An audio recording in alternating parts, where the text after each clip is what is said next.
ಮಾಡ್ತಿರುವಂತದ್ದು KSET ನಲ್ಲಿ, ಅದು micro economic ಅಲ್ಲಿ ಬರುವಂತ ಎರಡನೇ ಯೂನಿಟ್ ನಲ್ಲಿ theory of production and cost ಅಂದ್ರೆ ಉತ್ಪಾದನೆಯ ಸಿದ್ಧಾಂತ ಮತ್ತು ವೆಚ್ಚದ ಸಿದ್ಧಾಂತಗಳು. ಈ ಉತ್ಪಾದನೆಯ ಸಿದ್ಧಾಂತದಲ್ಲಿ ನೋಡೋದಾದ್ರೆ ಮೊದಲನೇದಾಗಿ ಬರುವಂತದ್ದೇ ಪ್ರೊಡಕ್ಷನ್ ಕಾಸ್ಟ್ ಅಂದ್ರೆ ಉತ್ಪಾದನೆ ಬಿಂಬಕ. ಈ ಉತ್ಪಾದನೆ ಬಿಂಬಕದಲ್ಲಿ ಅಲ್ಪಾವಧಿ ಮತ್ತು ದೀರ್ಘಾವಧಿಯ ಉತ್ಪಾದನೆ ಬಿಂಬಕಗಳನ್ನ ನಾವು ಕಾಣ್ತೀವಿ.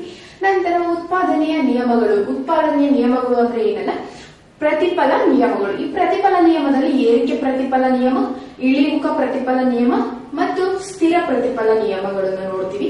ನಂತರ ಬದಲಾಗುವ ಪರಿಮಾಣಗಳ ನಿಯಮ. ನಂತರ ಕಾಬ್ ಡಾಗ್ಲಾಸ್ ಅವರ ಉತ್ಪಾದನಾ ಬಿಂಬಕವನ್ನ ನೋಡ್ತೀವಿ. ನಂತರ ಸಮ ಉತ್ಪನ್ನ ರೇಖೆಗಳನ್ನ ನೋಡ್ತೀವಿ. ನಂತರ ಉತ್ಪಾದಕರ ಸಮತೋಲನ ಆದ್ಮೇಲೆ ಸಮವೆಚ್ಚ ರೇಖೆಗಳು, ಮತ್ತೆ ridge line and economic regional of production ಗಳನ್ನ ನೋಡ್ತೀವಿ. ನಂತರ ಈ ಕಾಸ್ಟ್ ಥಿಯರಿಗೆ ಬರೋದಾದ್ರೆ total fix cost, total average cost, total cost, ಮತ್ತೆ average cost, marginal cost and ಮತ್ತೆ ಅವರೇಜ್ ಕಾಸ್ಟ್ ಮತ್ತೆ ಮಾರ್ಜಿನಲ್ ಕಾಸ್ಟ್ ಗಳ ನಡುವಿನ ಸಂಬಂಧವನ್ನ ನಾವು ಅರ್ಥ ಮಾಡ್ಕೋಬೇಕಾಗುತ್ತೆ.